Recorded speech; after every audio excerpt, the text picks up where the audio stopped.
իմ կարծիքով ՀԱՊԿ Հավաքական անվտանգության պայմանագրի կազմակերպությունը եւ հետեւաբար Ռուսաստանը իրենց շատ վատ են դրսևորել 22 թվականի սեպտեմբերին, երբ Ադրբեջանը ներխուժեց մեր ինքնիշխան տարածք եւ իդեպ այնտեղից դուրս էլ չի եկել, ՀԱՊԿ որևէ բան չձեռնարկեց, որպիսի պաշտպանի իր անդամ երկրի անվտանգությունը եւ տարածքային ամբողջականությունը։ Հիմա իշխանության գալով դուք շարունակելու եք ՀԱՊԿ-ից դուրս գալու process-ը, թե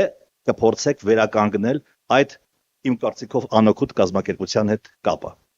Առաջին հերթին մենք ուսումնասիրելու ենք այդ process-ները, ինչի համար ՀԱՊԿ-ը իրեն այդպես է պահել, ինչի համար Ռուսաստանն է իրեն այդպես պահել։ Եթե տեսանք, ինչպես դուք ասեցիք, անիմաստ կազմակերպությունը իհարկե դուրս են գալու, բայց եթե այս իշխանությունները գիտեն, որ անիմաստ կազմակերպություն է ՀԱՊԿ-ը, արդեն քանի տարի է գոռում են դրա մասին, ինչը կարող են մեկ ստորագրությամբ դուրս գալ պրծնել։ 4 տարի, բայց ինչի համար դուրս չեն գալիս։ Ուրեմն պատճառ կա, որ դուրս չեն գալիս։ Միգուցե իրենք չեն կարողանում համագործակցել ՀԱՊԿ-ի հետ, Ալիևը թույլ չի տալիս համագործակցել ՀԱՊԿ-ի հետ, Էրդողանը թույլ չի տալիս համագործակցել ՀԱՊԿ-ի հետ, չուսումնասիրենք պատճառները։ Կա, ինչպես իրենք են ասել, սառեցրել են։ Ինչ են սառեցրել։ Դա չեն սառեցնում, կամ դուրս ես գալիս, կամ դուրս չես գալիս։ Ինչն է սառեցնում։ Մենք եթե իրոք տեսանք, զգացինք, որ ՀԱՊԿ-ը անգործություն է ցուցաբերել եւ հիմա էլ մեզ համար պետքական կառույց չի, շատ արագ կանենք հետևություններ։ 4 տարի չենք տանջվելու, որ բացատրենք մարդկանց, մենք սառեցրել ենք, նստենք սպասենք, թե ով է մեր գլխին տալիս։ Իսկ փոխարինող դուրս են գալիս ՀԱՊԿ-ից, վաղ առավոտ դուրս են գալիս։ Փոխարինողը ով է։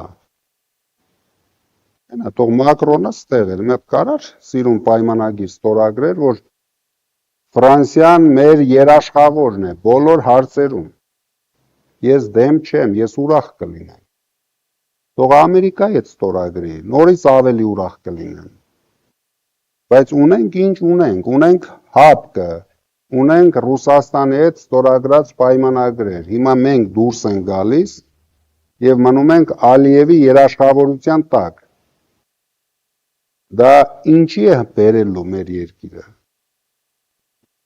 Դրա համար ցանկացած այդպիսի հարցերին մենք էմոցիոնալ չենք վերաբերվելու։ Ես վստահ եմ, որ Ռուսաստանը շատ կարևոր գործընկեր է Հայաստանի համար։ Եթե մյուս պետությունների մասով այսքան վստահ ես չեմ կարող ասել,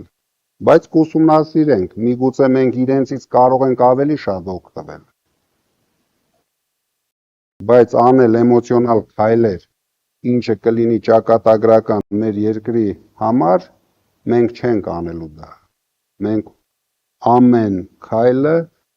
շատ լուրջ ուսումնասիրելու ենք, մեծամտություն չենք անելու այս process-ներին, տարիների ընթացքում։ Դուք կարող եք զարմանալ, ես նույնիսկ Նիկոլ Փաշինյանից էլ եմ հարցնելու ինչ է կատարվել, որ հասկանանք խնդիրները։ Այ իր սխալն էր, որ փորձառու մարդկանցից չհարցրեց ոնց պատերազմ վարեմ։ Նաց արագ ստորագրեց, հանձնեց, Բազելով եկավ եւ սկսեց Հայաստանում մեղավորներ ման գալ, թե խի չեք մեռել, դու խի չես մեռել, այն մյուսը խի չի մեռել։ Հասկանում եք։ Դա նրանից է, որ ինքը ասելու բան չունի։ Երբ մարդ ասելու բան չունի, սկսում է զառանցել։